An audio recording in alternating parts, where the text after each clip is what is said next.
Coming to you live with my boy Max Green. We love HMS Gov. Alright, so the first topic we're going to talk about today is student council. So, which one of our guest people wants to go with that? Carly Chris Reardon. Valentino. I guess I'm up. Chris Valentino, I guess it's Chris. Alright, so do you think you have a say in our school right now? Not really. Why is that? Well, because they don't ask us on anything. We just have to. They just kind of do whatever they want, and we're not really represented at all. Thorough answer. Okay, we have another question.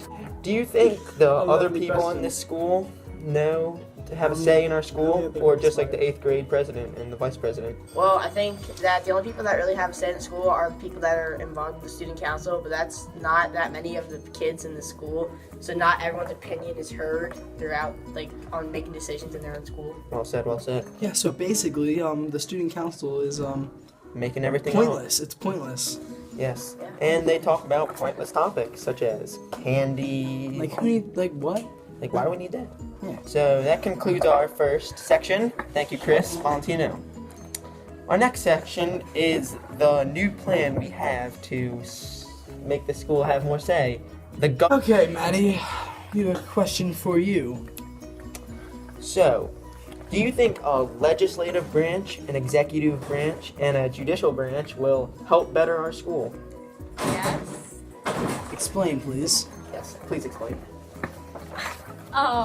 I think that if we have more people involved in all the different parts of our school, then we'll have more opinions and it will just make the school a better place. That's exactly what I said, because in the legislative branch we'll have 2 representatives per homeroom.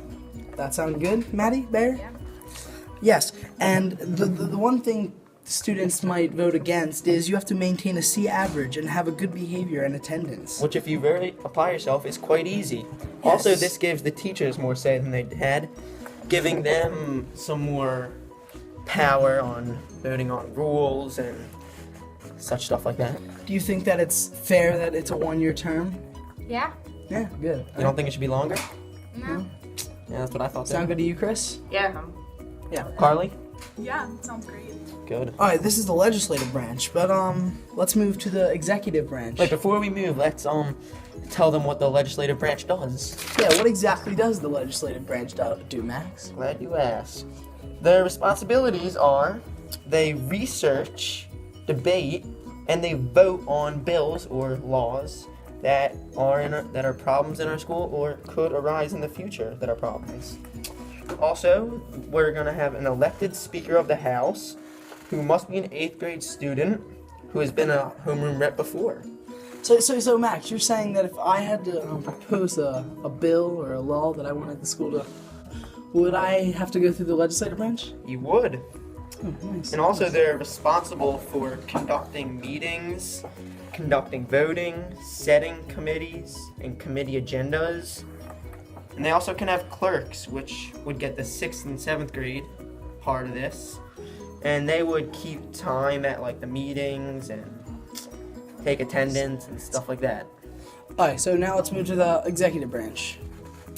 This is where the student president and the vice president will come out of. And take place. They'll be in the. They must have a B average and have good behavior and attendance. Does this sound fair to you, Maddie? Yeah, it does. Good. Also, we're gonna have cabinet members. Carly, do you know what they are? No.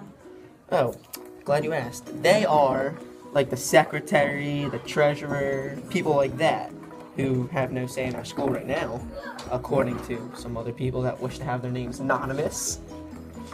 But the secretary would attend the student assembly meetings, keeping minutes of the student assembly, keep coherence with the other branches, and the treasurer The would. treasurer is responsible for the monies of the HMS government. Does this sound fair, Carly? Very fair. And this is good, giving the secretary and treasurer a little more say than they already have. Exactly. Good. So far, do you guys like our government so far? I love Yes. Good. So the responsibilities of the president or vice president, if you're wishing to go, are to attend the meetings of the teacher senate as non-voting members, veto and pass laws produced by Congress, suggest laws to the reps in the Congress, Yes. lead school and ceremonial assemblies, and do the State of the School address. Which Bauer would like to explain to you what that is right now. Well, first, before we ask Bauer, does anyone have a guess on what that is? Chris. No, I don't really know what it is. Can you please? I'd like to hear you explain this to me, please. So, what it basically is, which Bauer doesn't really know how to explain, but what it basically is it brings up all the problems. What is this part again? The state? This is the State of the School address. So is this like what the president does with Yes. his like State of Union? Or It whatever is. is? What it does is it like brings up the problems our school has and how the president would like to fix them. Yeah, they and just stuff like that. They just like what Max said. Nice. How many? May I ask a question? How many Yes, times please. is this held? This is held twice a year. Sound fair? Sound so fair? Yes, throughout, sounds good to me. So throughout the year, are they gonna work towards the problems? Yes, that they're gonna try to meet their goals that they set for themselves. Basically, And then at we're the end of trying the to year, make they're our gonna see school which better. goals they met and then which new goals had arrived. in Basically, that Yeah, year. sounds swell. Take this. And now for our last and final section of the government is the judicial branch. Judicial branch. The judicial branch will consist of 2 teacher justices and 5 student justices. Which means there will be 5 students and 2 teachers on this branch. Yes. The teacher justices will appoint student justices from applications submitted, which means they will fill out a sheet of paper that we will assign to them, and the teachers will appoint which ones they like. And the responsibilities as a judicial member, you would have constitutional issues, and you would advise the principal on disciplinary issues. Do you guys think that's fair? Totally. Do you guys think that's a good idea? Do you guys think it's a good idea to have the students of our school talking about disciplinary with the principal? Yeah, I Yeah. think that's really important. Do you think like 7th, 8th, and 6th graders are mature enough to handle that? Yeah. Yeah. Good. Alright, before we wrap this section up, I have a question for you guys. Do you like our government so far? Yes. Do you think it'll help better our school and give the students more say? Yes. Yeah. Definitely. Explain.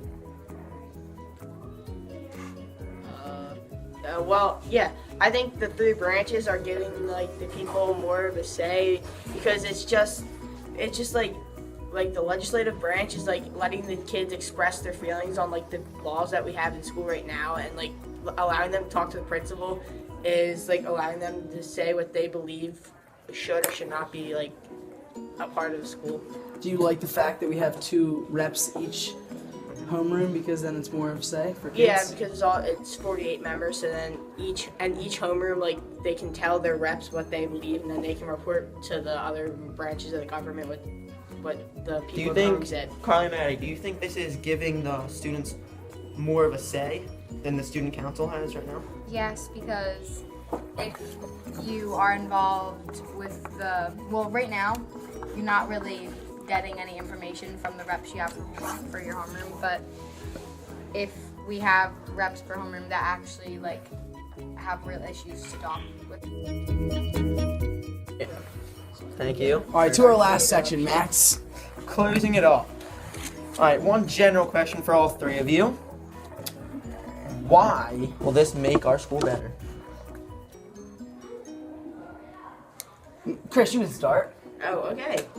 Well, it'll make the school better because it just allows us to make the choices better just because we have more of a say, so then we can like feel proud of like what the rules are in the school. And I feel this like it's just like a better way of running it, and also it gives like kids like 6th and 7th graders more of a background knowledge on the stuff that they will be learning in 8th grade. Carly? I think that it's good how it's bringing everyone more involved in the school and having everyone's opinions heard, especially with the discipline, because it's important because I know that a lot of people have different opinions about the rules that are happening and ideas and things that could change. Maddie? I think they about summed it up. Good. Oh, well, thank you, ladies and gentlemen. That's the whole kit and caboodle. Adios.